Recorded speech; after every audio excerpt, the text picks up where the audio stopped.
Welcome to Pablo Torre Finds Out. I am Pablo Torre, and today we're going to find out what this sound is. The pastor brings him to the church, but the pimpin' brings him back.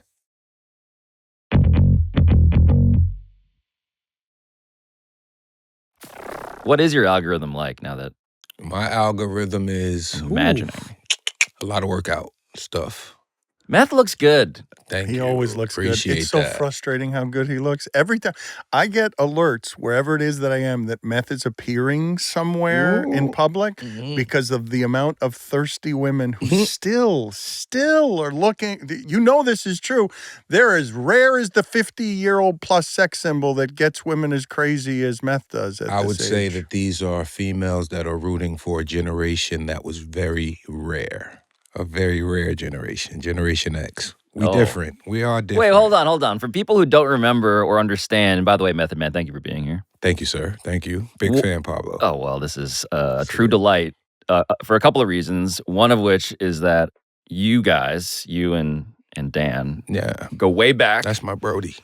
And I need to ask about that. But for people who don't remember your generation, right? What is Generation X? Generation X is the generation that came in between televisions and computers. We were there before the internet. It's more or less like we had the best of both worlds. We were the generation that still played outside, had less rules, and even had a reminder on television.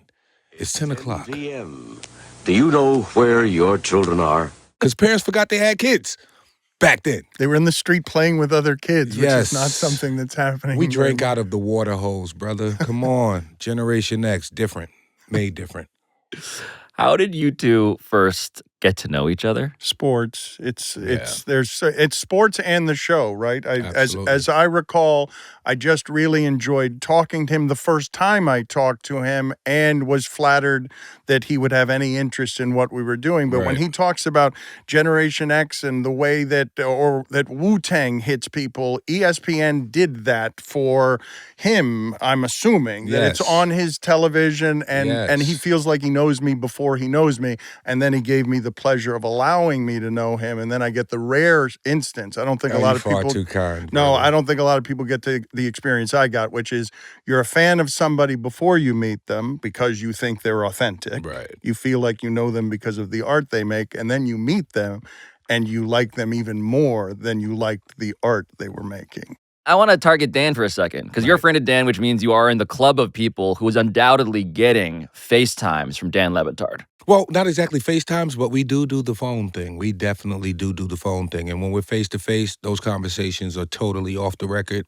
But it's real. It's definitely real. FaceTime, though, it's more sharing video. I'll send him a video instead of voicemails, or instead of we send each other. The angle from below his chin where he's just like crying. It's the equivalent of hair, FaceTime. The whole shebang. See, things that Generation X's version of FaceTime. This is Dan sending POV videos he's properly from below groomed, and so he doesn't have the nose hair issues. Yes, but it's a little more intimate, I suppose, than he would like. Very much so. Very much so. And I mean, watching Dan with his father on the show, but prior to that being on ESPN, you as well, guest on PTI, things of that nature. Pardon the interruption. Love that show. Anyway, I'm a Long Island kid, so sports were very prevalent in Long Island from the time you're a shorty playing Little League baseball to when you get old enough to play Pee Wee football. Then it's lacrosse, basketball, the whole shebang. I mean, I even wrestled one year in junior high school. What's the scouting report on junior high school Method Man in a singlet? It was tough. It was pretty tough, man. I thought that the wrestling, especially when I joined wrestling, I thought we were going to be doing like WWE type stuff. Nothing near that. And way more strenuous than I thought it'd be. The practice is more strenuous than the actual match. The match is what? Minute 30, 2 minutes. Yeah, the practices were way worse. I'm pretty sure that the first time he was on with us, Meth mentioned that he used to kick the ass of Stugatz's lacrosse team. I was going to ask about we kick Valley Stream's ass all the time, and in football. Absolutely. Slashing was real lenient, too. You could probably hit somebody in the head with the stick. Well, not in the head, but you could hit them on the top of the shoulder pad without getting in too much trouble, depending on where you were playing at. When we played Port Washington, those dudes were soft. I hope you're not from Port Washington. Yo, Matt, that's where I'm from, man. That is where I'm from, Matt. What do you mean? Matt, we lost the state semifinals my senior year. Those dudes were soft. Soft. Port Washington was soft as baby snot. And in football, you guys had the green and white uniform. Soft. Oh, football, we were terrible. Y'all couldn't handle me on midfield. Yeah. Y'all couldn't handle me on midfield or attack. Wait a minute, hold on. What year? Did you guys play against each other? Did you play against Method Man? Yeah, I mean, they were, I wouldn't say they were coddled kids because they did have some tough kids down there, but they weren't our caliber of tough. Really? So Stugatz wasn't reared as tough as you were? They cried a lot. I mean, we were kids. They cried a lot. Wait, as in like going to the manager, going to the ref, and saying no, getting hurt and crying. Oh, like he's talking about physically. Crying. He's not talking about whimpering. He's talking about you're surprised that that Wu-Tang would be tougher than Stugatz.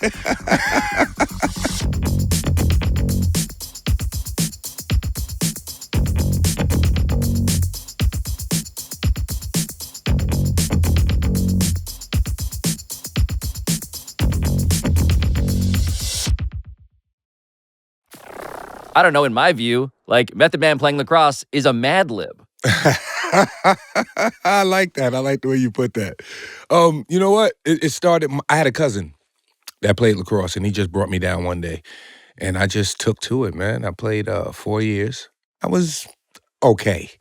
And one coach that stood out the most to me was a coach named Mr. Hodish. He was a great coach. And I mentioned him when I did an interview on CBS for the PLL, Premier Lacrosse League, which is Paul Rabel and those guys. They're doing a great job with that league, by the way. So I mentioned Mr. Hodish, and on Twitter, I got a tweet from one of his daughters, and he actually remembered me and said, yeah, he was a pretty good lacrosse player, so I'm valid. I'm pretty much valid because Mr. Hodish vouched for me. Word.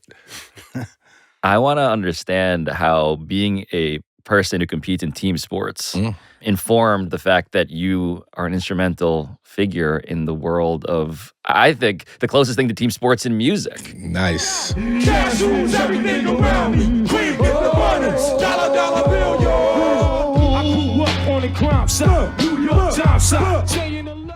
Well, I mean, yeah, team player, that's me. And I love the fact that Wu-Tang, when we came in, 9 people, unheard of. So what was the math on that? Were you concerned? Is this too many at first? How does that work? No, I don't think anyone thought about that because we weren't thinking monetary at the time. I mean, it definitely boils down to that at the end of the day, especially at the beginning of the month when bills are due, But we weren't thinking of that. We were thinking our talent was going to take us someplace, and wherever that was, it would be better than where we were. So that was it in a nutshell right there. But the team factor, like even my regular life was always about teams. Like I've always enjoyed movies like Five Deadly Venoms, Magnificent Seven, Seven Samurai. You know what I'm talking about? Yeah, like I've always loved like a variety of characters that you can latch on to. My favorite comic book, X-Men, speaks volumes to my character right there because of team. Which X-Man is Method Man? Ooh. I like to joke a lot. I don't know. I mean, I would be either Iceman, right? Or Bishop because he black. Bishop is also a time-traveling black person who seems to defy age and is in great shape. Yes, he is, sir. Well, what are you saying? Are you saying that he has some parallels with... I'm just saying. Honestly, I believe in my assessment of the whole thing was RZA was supposed to do Wu-Tang with him, Jizza, and Old Dirty Bastard. We all were MCs that were around the way that would frequently go to his crib and make these tapes. So we were all familiar with each other. We all grew up together. And he had this epiphany because RZA's a genius. Why not attack him with all of us as opposed to one or two? Him previously having his own record deal and it falling through, and Jizza the same, his fell through. Yeah, strength in numbers. So when he initially had the idea, us, like I said, our situation was so effed up over here that anything was better than what we were doing. And we just went along for the ride. I mean, I can speak for myself. I was just going along for the ride because I genuinely loved doing this. And when it came time to perform, when there was no money involved, we still gave it 110%. And I think that paved the way for what we were going to be and how far we were going to go. Well, the thing that Dan has always talked to me about, like, why did he make his show, which is also a collection of somewhere between 9 and 1 zillion people on a stage together, is because it was less miserable. Writing was lonely for me, and I was a writer. I came up as a writer, and I wanted community. I wanted something communal. When he was talking, I've wondered this about whether Wu-Tang, once the money gets involved, right, business complicates things, whether Wu-Tang would be closer to family or team, given how money can contaminate something that is not actually family. That's a great question. For us, it was a bit different because we signed a deal that was so unique. There are people now benefiting from the deal that we signed. We signed a deal as a group with the option to sign as solo artists.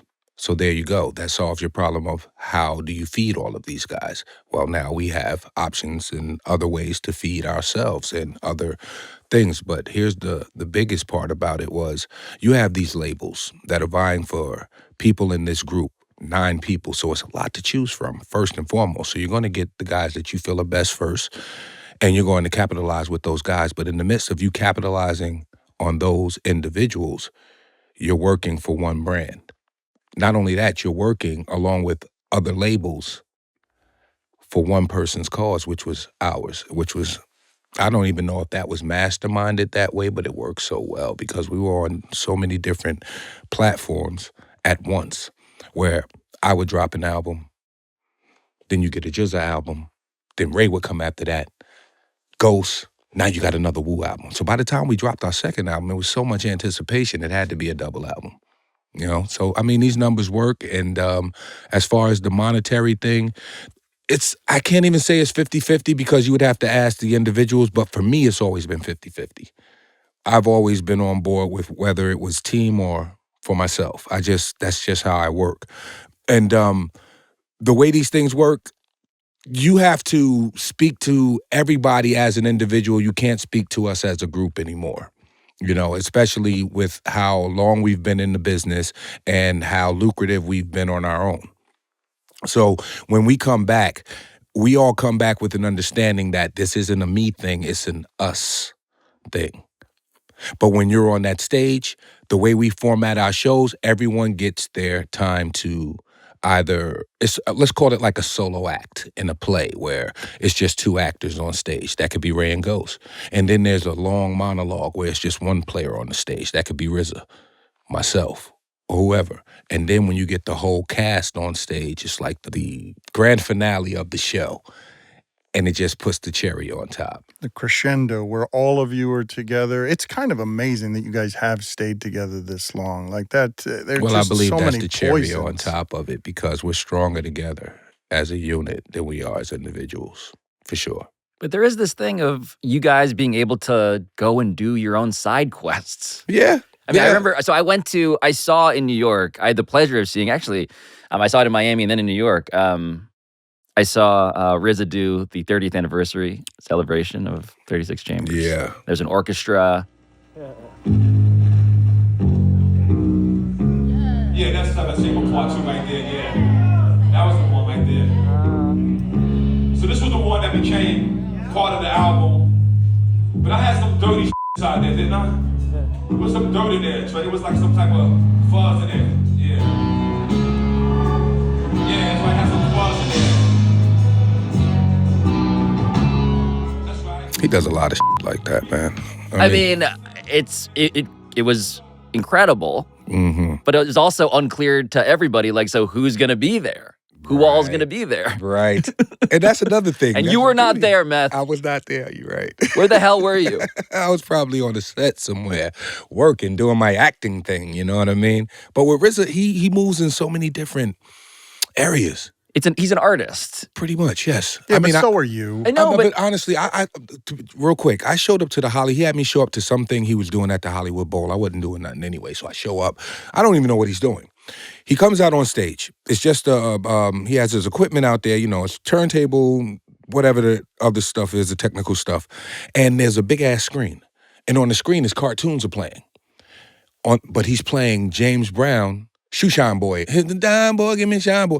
But the record is playing along with the screen with the cartoon, and it seems like the cartoon is saying the words with the record. And I'm like, what kind of incredible shit is this? And why did people pay to come see this shit?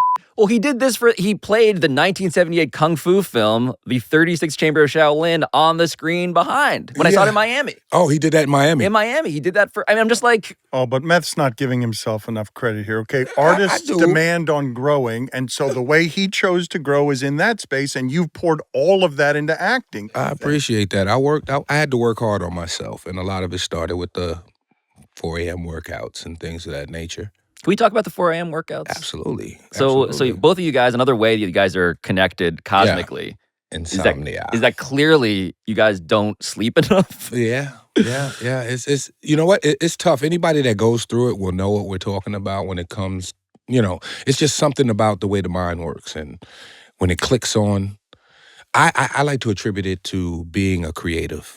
And when you're a creative, your mind is constantly always looking to fill up space or create in a space. So while you're resting and you're supposed to be healing and all of the other stuff that comes with rest, your mind is like, wait a minute, we're not playing anymore? There's space to be filled. Let's go. So when you come out of the subconscious into the conscious again, slightly into the conscious, you can't go back to the subconscious. It's like, okay, my mind is on now. What do I do now? Get up. So his mind starts racing about whatever it is that it's racing on at 3 o'clock in the morning. Yes. I don't know if you do meditation or any stuff like that, but I do think that workout act as that for him. I believe that he goes into that space to get his body whatever chemicals it needs so he feels good about himself. And honestly, for people, I'm just going to put this out there. If you are having troubles and need help, therapy is a great way to start. I will speak to mental health on this. Therapy is a great way to start. I just, there's some things that I need to work out. I'm recently been working on a memoir, and remembering all these things from my childhood has opened my eyes to a lot of things that I didn't remember or were placed deep inside my subconscious that I wasn't aware or didn't hit me the same way it did as an adult. And I need to talk to someone about that, figure some things out. I feel like the version of Meth that I am meeting is not the one that Dan necessarily met when you guys first met the first time. Oh, I was a mess, but no, it's still the same Meth. It's just, it's more layers to him now because he's becoming more self-aware. You just referred to Meth in the third person. Yeah, that's that dude. He has a lot of problems.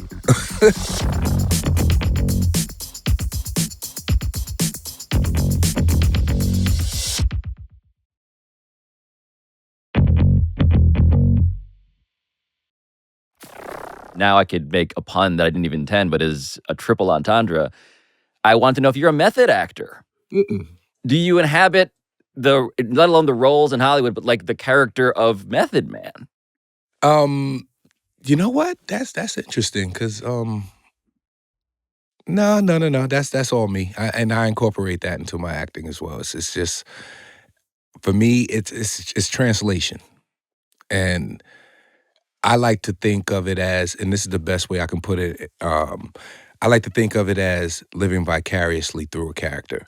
So when we're watching certain movies or TV shows, even if he isn't the main character, there are certain characters we gravitate to. And then we start rooting for this character so much, we are living vicariously through this character. So every decision he makes has to make sense to us. It has to be real. It has to be authentic. So that's how I like to approach it. He also told me early on, he said that the reason that he thought he could be a good actor is because rappers are such good liars. Mm-hmm. And oh, yeah. Wait, hold on. Give me the first part of that. Why are rappers good liars? Okay, the best analogy I can give you for this, and I've said this before,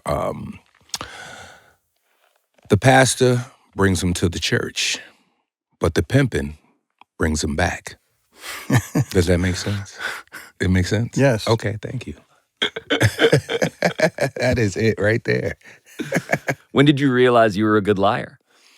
Oh, man. I don't even... When we're talking about lies, right? There are levels to lying. You have white lies, and then you have those big, gonna come to the light lies. When you talk about rappers, we embellish, which is a form of lying. in a sense.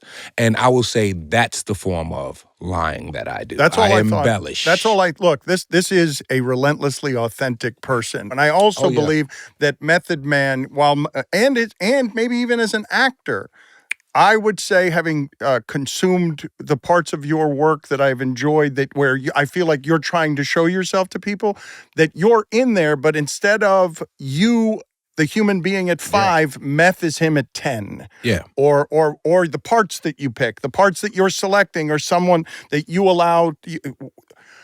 The human you is frailer and doesn't have the confidence that doesn't just makes you human, that the character has. Yes. That the character is bulletproof in terms of confidence, and there is no human that is that. Well, that's going to resonate with the audience. You can command the camera so much that you don't even have to say a word, and the camera stays on you while someone else is talking. That means you're doing the work. People like Morgan Freeman get that. People like Tom Cruise, you know? Like I said, I'm still working on that level of it. I'm having real human experiences when I'm doing these parts, and that's the best thing I get out of it right there. When you look back at your catalog, is there a point in which you're like, this is when I realized I'm going to have fun doing this. I'm going to enjoy what could be very hard for people to imagine doing? Yeah, especially with the acting. I did a movie called The Cobbler with Tom McCarthy. Now, Tom is he's an award-winning, writer, director. It was a great project. And, basically Adam Sandler is the star of the movie, and most of the actors are trying to... Let me just give you the premise of it really quick. The premise of the movie is a cobbler, a guy who makes shoes or repairs shoes. And his mom just dies. He's kind of depressed, and his shoe machine breaks down, but there's this old one that he has in the back. So he uses that shoe machine, not knowing that this is a special shoe machine, and any shoes that he works on with this machine, if he puts those shoes on, he changes into the person who owns the shoes. So all of us as actors are thinking, okay, Adam Sandler is turning into our characters. We have to act like Adam Sandler. I'm going through it. I'm thinking I got to act like Adam Sandler, but then Tom and my coach made it clear to me that why would you want to act like Adam Sandler if he's turning into you? You want to be who you are. Okay, boom, that's the red pill. What's the pill they take when you want to escape the Matrix? The red pill is the one that opens your eyes to what the Matrix is. Okay, we're on the red reality, pill. and you're also now storming the Capitol on January 6th. Yeah, there you go. I love that analogy. We're on the red pill now. And now it's like, holy shit. Oh, wow, I didn't think to approach it like that. So that's what it is. That's what doing the work is. So now I want to try other things. I want to experiment and do other things. And Tom is just so accommodating every day on set that it made it so easy and so comfortable. That was the most comfortable I've ever been on set, and it made me want to do more work. Can I tell you that the time I did pay money to watch you act was in a film that is near and dear to me? Okay. Because it took place at my alma mater. Ah, how high? Say less. Yo, what the are we gonna do now? What do you think we gonna do? We gonna smoke his ass, then we gonna start asking questions. Wait. This is a motherfucking president, man. What the are we doing? You wanna stay in Harvard or what? You're a nasty motherfucker.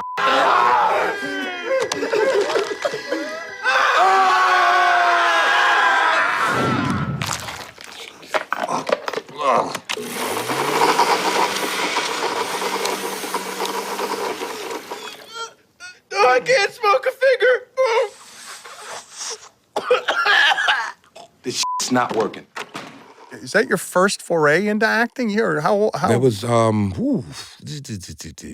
think second. That was 2001. How do you feel watching that? Because you are an accomplished actor now. Can you also just explain, you did a great job summarizing the premise of The Cobbler. Could you explain the premise of How High? I'm gonna explain it the same way it was pitched to us when we picked this script. This guy, Dustin Lee Abraham, I give him the majority of the credit, the writer. Brad Kaya also was a writer on it. He came in, he was like, 2 guys getting to Harvard by smoking their dead homie. And that's the premise of the film. 2 guys who are down on their luck get into college by cheating because they smoked the ashes of his dead homeboy. You're taking the SAT, but your performance enhancer is the ashes you've smoked of your dead friend, which I cannot stress enough is a key aspect to the whole setup of this, which pays off in that scene. Yeah, that's what the industry's going next. I'm telling you, it's going to be Adderall weed. Well, without the Adderall. And just to be clear about what that scene was, this is a climactic part of the film. Spoiler alert. Spoiler alert. Could you please explain what was happening at that point in the crescendo of this film? Okay, so what happens in the crescendo of the film is we're about to get our asses kicked out of college. So we come up with a plan to basically sabotage this big soiree that the campus is having. I toss a bit of the bud inside a fireplace. The whole place gets lit. Next thing you know, you got Ben Franklin popping up from the dead. My boy Ivory popping up from the dead. Everybody's high. The dean is making inappropriate gestures. It's a lot going on, man. And that was the hardest part to film. I hated filming that part of the movie because by that time I was over it, man. By the time you had to dig up the body of John Quincy Adams. No, we were good there. Okay. We were good with that. I mean, put his hand into a blender. You know what? That ran a little long, too. And we were in that cemetery way too long, and it was cold. And then once the rain, they started with the fake rain stuff. I was pissed. If you look at the B-roll footage, you will see we were pissed. I want the meth cut. This is a thing that you hear from actors all the time. They think of Hollywood as one type of glamorous, and then the fake rain comes, and they're like, "Why did I choose to do? Why did I choose to do 9 takes of this?" It's so that years later, a podcaster could talk about how their solution was to dig up a smart dead guy and smoke his body. To make sure you didn't fail out of school.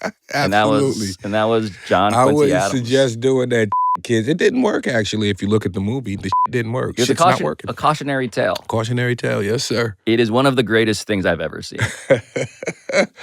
God, man. Shout out to Red, man. Salute to you, brother. Yeah. An unbelievable thing that I think made Harvard University look better. I hope that you're proud of yourself, though, with all of the acting work that you have done. Yes. And I don't mean to diminish the silliness of that you felt. I sort of felt it on his body because he didn't like the only clip I prepared for this was a clip of that. He's a really good actor, and he's worked really hard at being a really good actor. I'm aware that was not thespian shit. Beth was in Garden State. All right. Hold up. Who here just saw some titties? Raise your hand if you just saw some titties.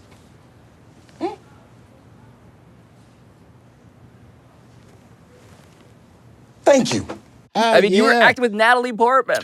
That was great. Now Natalie, crazy. Because her, I don't know what her impression of hip-hop was or whatever, but she expected me to have like this big entourage. And if anybody knows me, I travel light. You're here alone. It's you and your many pieces of Jets paraphernalia. That's it. And she thought that, a big waft of smoke would be coming out the trailer, but I had lines I had to remember, and I don't smoke when I work. It's just a thing I don't do.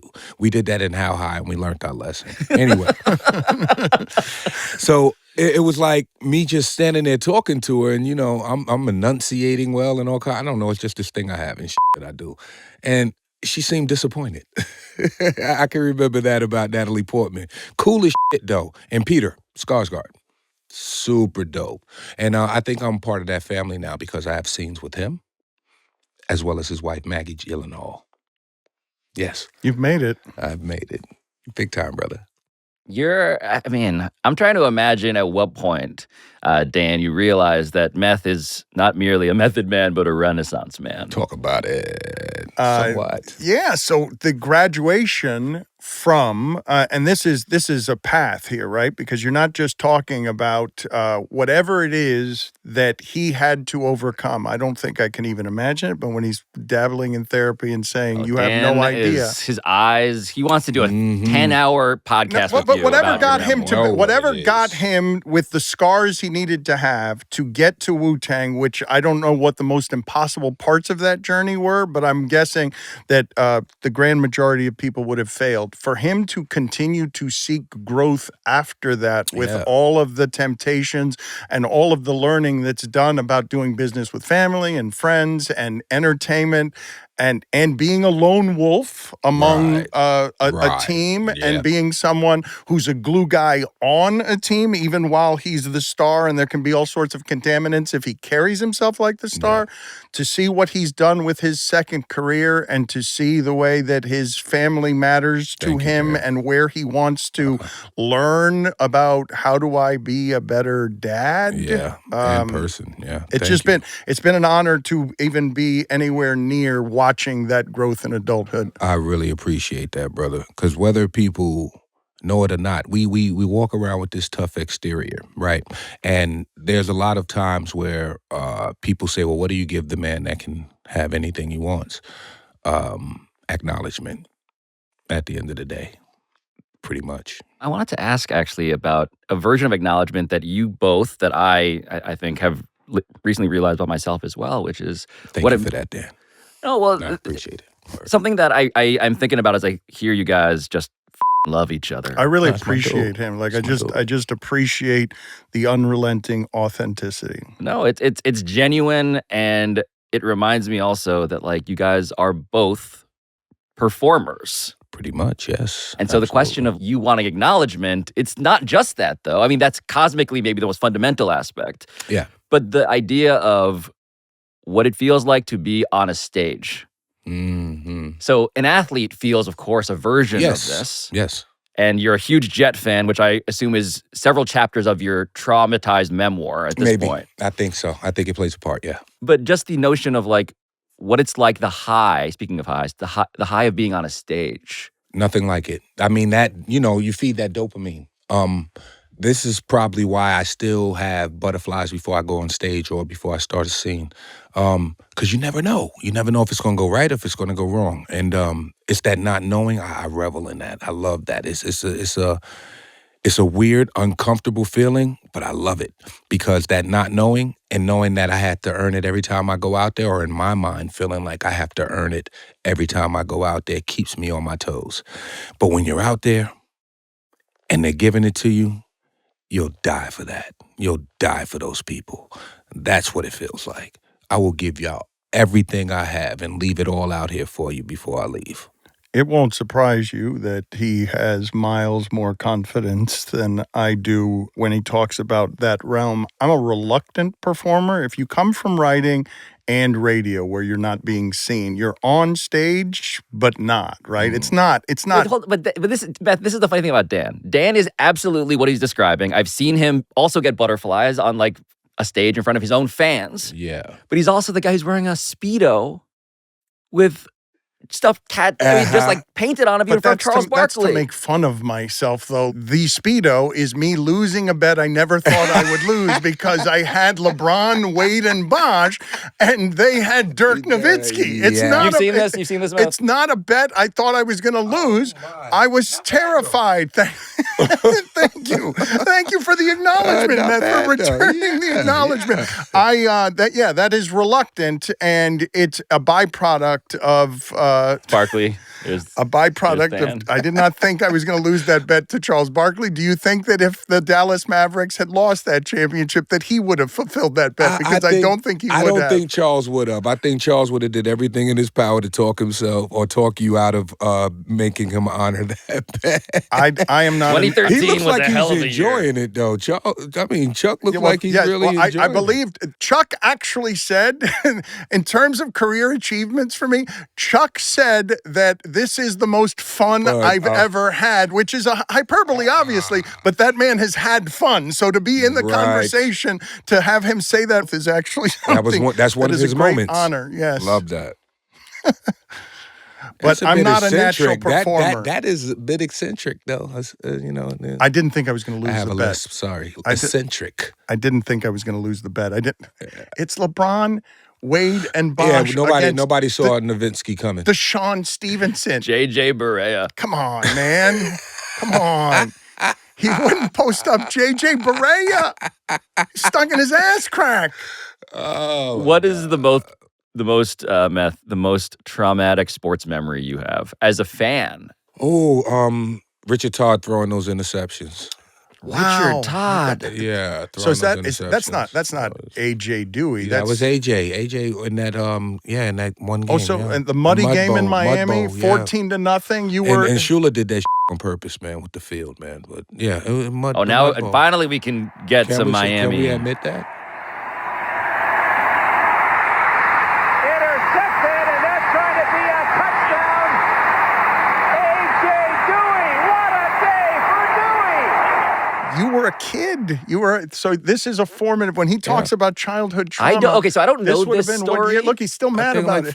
I was like 8, 9 years old, brother. This was terrible. It was bad. No, I really loved Richard Todd. I thought he was a rough and gruff quarterback. I mean, he was playing with his ribs broken. I've never heard anything like that at 8 years old, 8 or 9. I always thought like, oh, it's a wrap once your ribs break. You got to take a sit down. But he was out there doing his thing. He's talking about the formation of a lifelong allegiance that has him voicing the 30 for 30 on the sack exchange as a career honor because it awakens the child in him. It actually does, Dan. You are absolutely right. And not to mention, they just had the rivalry. And it was Legends Day, so a lot of the guys came out, and I actually got to shake hands with Wesley Walker. I was like, bro, you have no idea. At that point, I couldn't have cared less who else was out there. And Vinny Testaverde was there too. But Wesley Walker, I was like, God. I get a feeling that the way that he gets starstruck around athletes is probably like nothing else in celebrity. Like he meets plenty of celebrities. Absolute excellence, period. So, these guys are like, for one, everyone doesn't make it to the big league. And you have to respect the guys that actually make it there because they did the work to get there. And not only that, they accomplished something everybody can do. So for me, I would never knock our defense for giving up 21 points in the first half. I would never do that. But I will say, as coaches and defensive coordinators, we need to work on some things. Seriously. I mean, I'm just keeping it a buck. We got Cook at quarterback right now. I mean, Terod didn't even make it out of the first quarter. And we got this backup in there, and I'm rooting for this kid because I'm Jet all day.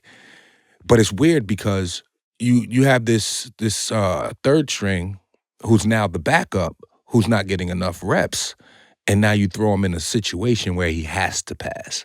You're going to get what you get. So I'm not faulting the kid. I think the kid did the best he could do with what he had because we would give Shador the same grace, right?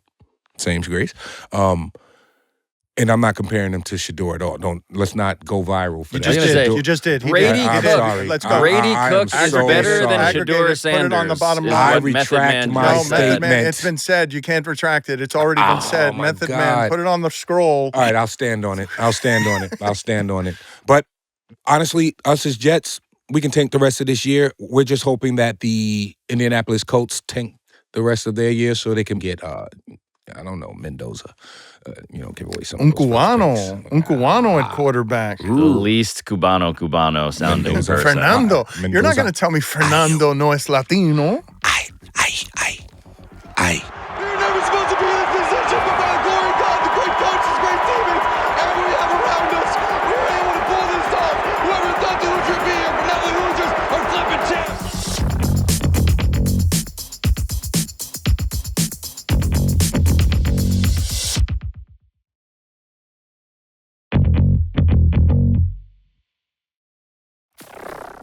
Another thing that makes me laugh when I think about how you guys are similar but different is that I think Dan once had an edible and thought his leg was falling off.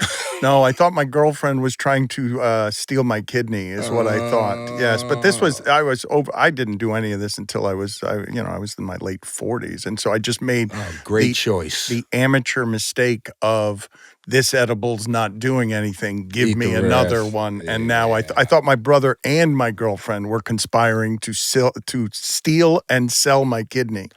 Man, and you know the worst part about it? You got to ride that son bitch out. There's no downer for that. You got to ride that out. She called my brother telling him you got to calm, because my brother had a lot of experience with weed. So you've got to calm him down. And all I thought was, of course you called my brother. He's the one that I would trust. And now I don't trust him either. Dad, don't with edibles. I can tell you that. It's not your bag, brother. Clearly, what tells you that? It's not a lot of people's bag because I do not do edibles. Y'all can have those, so I'm good. What's your regimen? Smoke. That's it. Flower. That's all. I love flower. Are you somebody who has welcomed the legalization? Yes. In Yeah. the tri-state? It's still weird to me, New Meth. York, I cannot tell you how strange it is to me to be walking the streets of New York City and just see people walking around the street smoking. I will not get used to it. I wish Florida was on board, though. It's crazy that Florida isn't. Yeah. Well, not too crazy if you. Yeah. Fair. Yeah. But, I immediately retract my previous no shock. retractions, right? No retractions. But, we're out there, yeah. It's amazing, yes. And but the laws are still a bit weird and stuff, especially about state lines and things of that nature. But yeah, it's pretty cool. It's pretty cool. I came out of the airport the other few weeks ago, and you can smell it as soon as you walked outside. The legal amount that you can legally possess in New York is up to 3 ounces. I did not know that. Which is a lot. I need to put that in my bag when I travel. That's what I'm saying. You can just walk around with that. Why not? Yeah, that's pretty dope. But I had no idea. Wow. That gives you bona fides to be giving him weed information he doesn't already have. I think of him as a paramount weed authority. I don't think of. I don't. You know what? I don't do the laws. I don't know much about them. I just know we used to get in trouble for that. So as far as the laws, can we aggregate that and things of that? I don't know. I don't do those. Okay. I'll find out later. But Generation X, right? You grew up with a certain type of weed, and now weed is a scientifically engineered instrument. Yeah. And are you enjoying what is new weed, relatively speaking? I've always welcomed evolution. I watched my mom, and sorry, Mom, but yeah, I watched my mom with the big shoebox top and the trees, and she would use a playing card to do this with it. The reason why she would do that is so all the seeds can fall out to the bottom, and you can pluck all of those. We don't got to do that no more. No sticks, no seeds. No, we don't need Acapulco Gold. Some badass weed. Yeah, man. I think everything evolves, and I think that the marijuana culture it was here before me. It'll be here after me, but you got a few pioneers that saw this one coming a long time ago. I'm just a little cautious about government interference, in a sense, as far as THC levels and things of that nature, and when we start getting technical about things. Also, guys, real quick, I don't know if you guys know this or not, but that FedEx weed that y'all sending across state lines and all that, they know. I just want to let y'all, they know. They're just waiting for it to get to felony weight, and then you're going to get one of those letters. So be careful. Be careful. He knows it's some legal, rules. but yeah, I know some of the rules. He lives by his own rules, but he knows some of them. He knows the ones he needs to know. So let's just, I'll leave it there. On the list of people where I'm like, I hope that we can have a blunt conversation. That's actually not. Oh, that was a great pun, though. That was a great pun. It was genuinely unintended. Nonetheless, on the list of people that I want to have a blunt conversation with you about, though, is a guy named Martin Shkreli. Shkreli, yeah. I'm limited on my information about Shkreli, but I could tell you this. He played his villain role pretty well. So I want to explain to Dan. Do you know who Martin Shkreli is? I know this story. Yeah, he's that hated pharma guy who bought the only Wu-Tang album there is in existence that everybody wants to hear that they have not been able to hear. So in 2017, Martin Shkreli, a bit of the background, was convicted in federal court on 2 counts of securities fraud, 1 count of conspiracy. He was sentenced to prison, fined millions of dollars, so forth and so on. There's a civil case, on and on. He is a scammer. Right. Who is permanently banned, not unrelatedly, from serving as an officer of any publicly traded company. And at some point, he gets the idea to do what, Meth? Buy the Wu-Tang single album, Once Upon a Time in Shaolin. Yes, sir.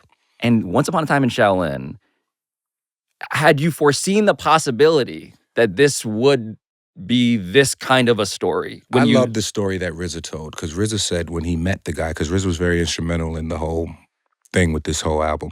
He said when he met the guy was great. He was a cool dude and everything, He said, but after that, once he got the album, he turned into, again, this super villain. Like, this was his origin story and shit.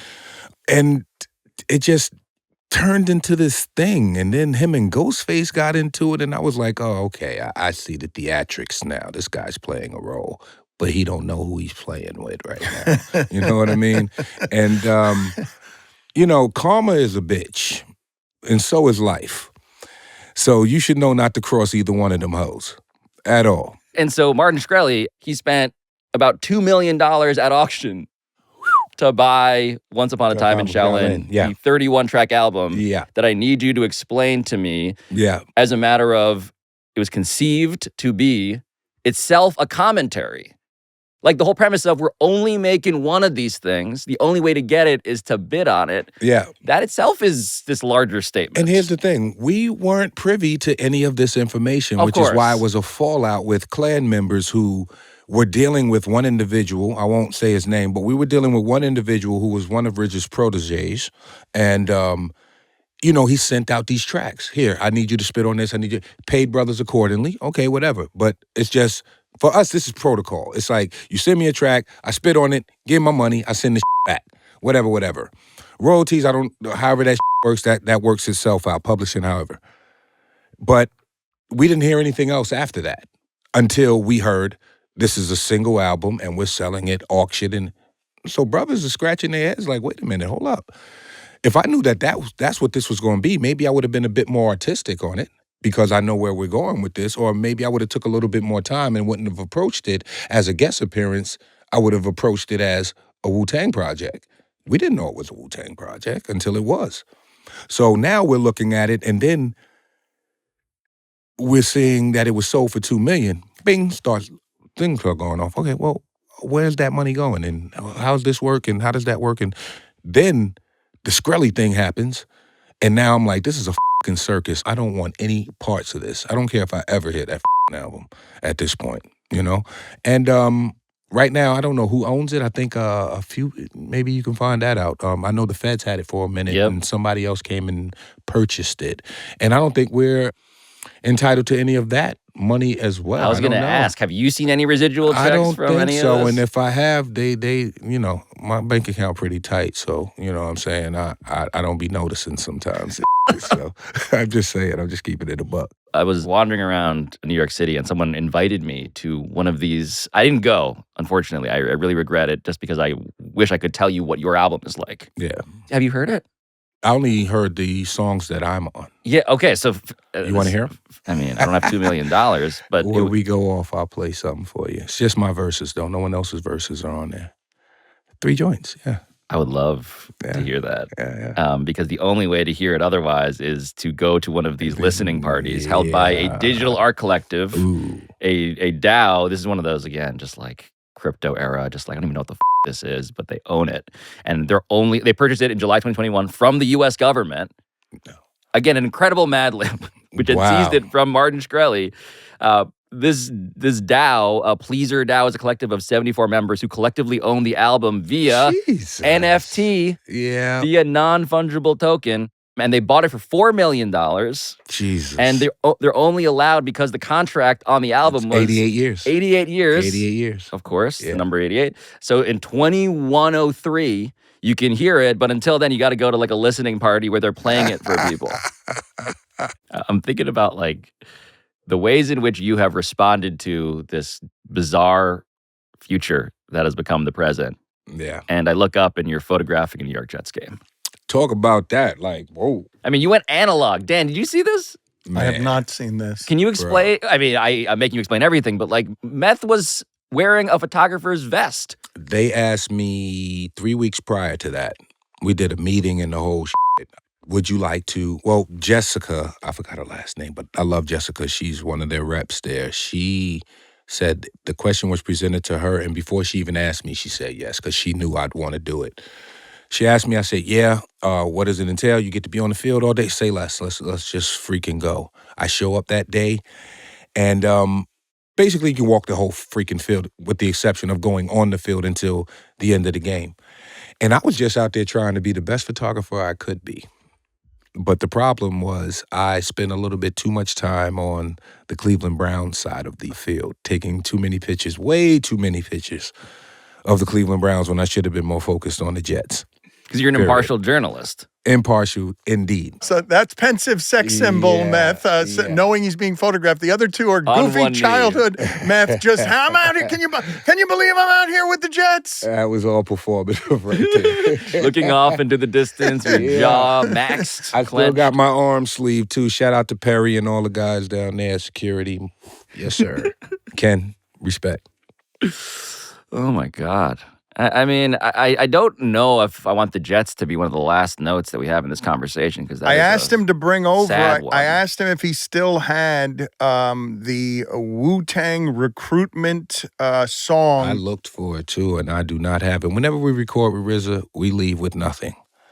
Nothing at all. He doesn't give tapes and none of that shit. He just takes it and he does his 1-2-1-2. But honestly, I haven't heard it since I did it. Well, the story was that it was also Kevin Durant being recruited to the Knicks. Do you remember anything about the track or about the? I don't remember the track, but I remember we shot a visual for it, and that was a long day in a dirty part of New York. It was just one of them dirty alleyways and shit. And I was like, yeah, when is this gonna be over? Let's hurry up and get this shit over. We took pictures, all that shit. It was about a 4 to 5 hour process. And then it was over. So, but you were trying to help the Knicks. You were trying to. We really wanted KD to come. And I knew KD wanted to come to New York. He just wasn't clear on where he wanted to go. So I just got to jump in here to say that about 3 months ago, we got a tip that kind of reminded me of the tip we got previously about the 2010 New York Knicks recruitment video for LeBron James, which we uncovered here at Pablo Torre Finds Out. You know, the whole Sopranos reunion thing. Now we just gotta find a place for your friend LeBron to live. What's he like? Well, he's a modern guy, but he respects tradition. Well, here's something classy on the east side. Was it big enough? But this tip, the new tip, was that the Wu-Tang Clan had in fact been paid by the same organization, James Dolan's Knicks, for the NBA free agency window of 2019. And what we were told was that the Knicks paid the Wu-Tang Clan to write and record and film an original song to woo Kevin Durant. And after asking our sources to comb through their phones and their hard drives, all of us racing to do this ahead of our interview with Method Man, who was involved in this song, we finally found it. A few hours actually after Meth walked out of the studio. And so what you're about to see and hear is a video that was hiding in plain sight on a message board, apparently, called WuTangCorp.com. And the caption is, quote, Ghost, Ray, RZA, YDB, and Meth. Beat is weak and verses are commercial for KD, but flows are crazy. Nice artifact, end quote. And the video title, and I love a YouTube video with less than 2,000 views on it or whatever. The video title posted to YouTube by a cinematographer who worked on this, it would seem, who goes by the name of @BleedBlue. Quote, the multi-million-dollar Wu-Tang Clan music video meant for one person. This is a multi-million-dollar video, and it was only meant to be seen by one person, and one person only, and that's Kevin Durant. And because this was 5 years ago, and this is a project that I worked on, I still basically have access to the video, and we could show it. And I just gotta be the first to say, beyond the, I wanna be precise here, 2,745 people who have seen this random YouTube video before now. The thing is kind of crazy, as this verse from Ghostface kind of indicates. We got it all for you. Yeah, hey yo, KD sneaker on the hardwood floor. All New York need now is to get a go ball. We gon' ride with you, die with you, spikes on set. 1.5 seconds left all set. We gon' build you a statue right in front of the garden. All gold, all these other organizations is garbage. Visited teams, they whack benches, targets. We got money, big billboards, know how to market. Come on, orange and blue in that KD hoodie. Threes from half court, the outcomes all goody. Buzzer beat is another leader. Heard you should leave a touchdown, the word is spread like Zika. But what I do want to make sure to show you is the verse from our good friend Method Man, in which he shouts out the Knicks roster one player at a time and has one Timberland on top of a basketball while, wearing his orange and blue jersey with the number 35 on it. Real rap, no cap, no pressure. This is where you ought to be, no lectures. I'm courtside, I'm in a Red Fox, no Esther. Kevin Knox, Mitchell Robinson, the beast. Dennis Smith Jr., Knickerbockers, we the East. All we need's a shotter in the crease. The Knicks, we more indie than the Pacers, and we hotter than the Heat. Fresh pair of KD's, designers on the feet. Stepping in the garden in that blue and orange, no retreat. What surrender? You put a 41 here, remember? I mean, there's lots of reasons you should come here. Remember Biggie from here. A ring of 7-3, that was done here. Been a warrior long enough, we need another one here. I'm saying, we even got your jersey size. If all you need's a reason, I can give you 35. And then you get some cameos from Young Dirty Bastard and Jadakiss and A$AP Ferg before the RZA himself takes us home. Ball high as Walt Frazier. Enough paper to buy your own skyscraper. Have your legacy in Madison Square Garden. Knicks 2020, boy, I beg your pardon. 2-3 zone, you can zone with your squadron. Shoot a pick and roll, oh, he dunked on Harden. The crowd goes bananas. Instantly play on that Jumbotron camera. I like that sound when that basketball pounds the ground. 7 pounds of pressures passed around. 22 ounces of rubber defensive cover. All we need is you to play that 3-4 for us. And this is better than cheddar. It's a love letter. An invitation for you to be together with the Wu. In New York City that never sleeps. The 5 boroughs keep you in the heart real deep. The song ends with a graphic of the MSG Jumbotron, and there's a New York skyline emblazoned atop it with the quote, KD, the city is yours. But then there is a brief epilogue. Listen, homie, we need you in New York right now. We need you on the Knicks right now. A lot of people gonna give you a lot of reasons to come to New York and play for the Knicks. But I'll just say this. You come here, you be the prince of the city. Play for us, New York Knicks, you know what I'm saying? We want you, man. The Knicks want you. Come through, baby. Make a move. Make a solid move, man. We want you to come and join the New York Knicks, yo. You know what it is? Like I said, we gonna build you a gold statue. The Garden is synonymous with the Knicks, and I mean, there's something about that building that brings out the best in players. Score for us. Hit buzzer shots for us. Do it for the cream. Do it for the team. Do it for the Wu-Tang, baby. But real talk, man. I love you, man. Love everything you do, man. Trust me, the game will never be the same. You may now know how the story ended. Kevin Durant chose the Brooklyn Nets despite having seen this video presented to him by the Knicks. But as for the promise that was made to me by Method Man, it does bring me back to the real set of tracks, the real set of Wu-Tang songs that have been lost to history that I was told that I could hear in our studio, even though, you guys can't. At least not yet. Dan, Meth. Yes, sir. It's been a pleasure. Thank you, sir. And it's time to listen to those tracks. He's playing it. You better either get out of here or beep it or something. He's starting to play I'm looking for it. I'm looking for it. As soon as he hits play, we're going to end the show. That's not right. Yeah, yes, it is. Yes, it is. It's perfect. This is a Christmas gift just for me. It is perfect. Trust me. Oh, God, I hope I can find it. This is going to be tough. Uh-oh. We out of here, y'all. Salute. Respect.